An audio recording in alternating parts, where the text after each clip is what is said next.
Oke, sekarang ke fungsi dari matriks ekstraseluler.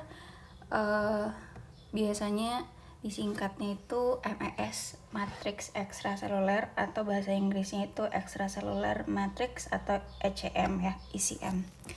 Nah, matriks ekstraseluler ini kan dia bervariasi di setiap jaringan hewan ya. Jadi kan matriks ekstraseluler ini kan adalah struktur yang paling luar dari sel. Jadi matriks ekstraseluler, terus membran sel, terus nanti komponen-komponen yang ada di dalam sel. Nah, jadi setiap dari jaringan hewan itu kan tersusun atas sel-sel hewan, dan jaringan hewan itu dilekatkan dengan matriks ekstraseluler. Nah, matriks ekstraselulernya itu bervariasi atau berbeda tiap dari jaringan hewan, sehingga ini juga akan menentukan fungsinya ya. Fungsi yang pertama yaitu menentukan karakteristik jaringan. Nah, karena tadi matriks ekstraseluler itu bervariasi di setiap jaringan hewan, maka di setiap jaringan hewan itu tersusun atas komponen-komponen dari MES yang berbeda-beda gitu ya. Nah, misal di contoh yang digambar yang sebelah kanan itu, kalau untuk jaringan epitel kulit itu kan dia tersusun atas sel-sel epitel ya, sel-sel epitel kulit. Nah, sel-selnya itu dia cenderung rapat karena dia kan permukaan paling luar ya, yang menghubungkan antara atau yang mengcover antara lingkungan luar dengan bagian dalam tubuh kita gitu kan. Jadi pelindungnya itu kan epitel kita gitu. Jadi sel-selnya harus rapat untuk melindungi agar tidak ada misalnya kayak patogen masuk atau virus masuk atau bakteri masuk gitu. Jadi sangat rapat sel-selnya. Nah, selain itu MES-nya di epitel kulit itu dia sedikit dan komponen MES-nya itu sifatnya itu kuat.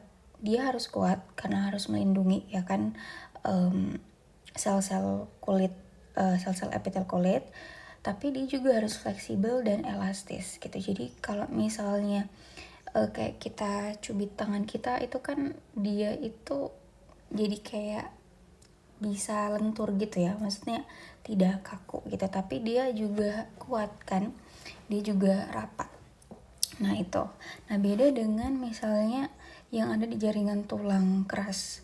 MES di jaringan tulang keras itu komponen MES-nya itu dia ada ion kalsium dan komponen-komponen lain yang akhirnya memberikan sifat yang keras tapi padat gitu. Dia kuat tapi padat gitu ya, keras juga gitu. Jadi ya fungsinya juga akhirnya kan untuk melindungi si jaringan tulang kita, jaringan tulang keras. Nah, beda dengan misalnya jaringan tulang rawan atau kartilago, MES-nya itu dia banyak dan juga sifatnya itu jadinya spongy atau kenyal gitu. Jadi kalau misalnya kita pegang telinga kita itu kan dia tersusun atas tulang rawan ya. Jadi dia kuat tapi kenyal. Nah, itu fungsi yang pertama. Fungsi yang kedua adalah untuk menghantarkan sinyal. Karena MES itu kan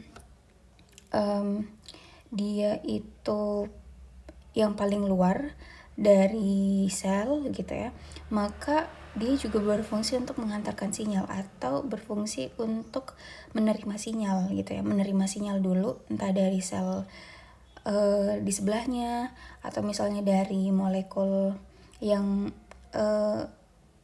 nyampe di si MES itu gitu ya, entah itu ada di dalam tubuh ataupun misalnya yang ada di luar tubuh gitu ya, dari lingkungan. Nah, karena sinyal ini tuh akan diterima misalnya oleh fibronektin ya, salah satu komponen dari MES. Nah, nanti fibronektin itu akan berhubungan juga dengan protein integrin di membran sel. Nah, sehingga nanti komunikasinya atau pesannya itu akan diteruskan sampai ke mikrofilamen. Mikrofilamen kan kita tahu bahwa dia adalah komponen dari sitoskeleton ya.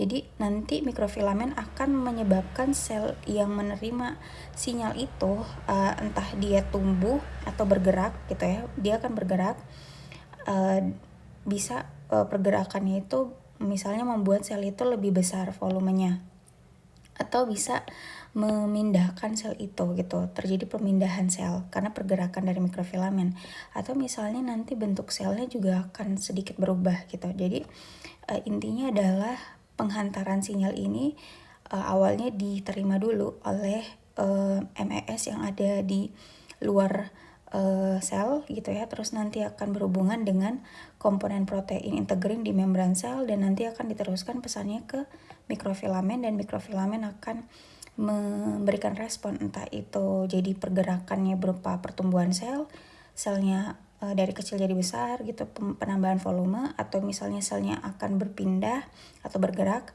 atau misalnya terjadi perubahan bentuk dari sel itu. Jadi MES itu fungsinya ada dua, memberikan perlindungan, menentukan karakteristik jaringan ya, dan juga mengantarkan sinyal atau pesan, dan juga meresponnya.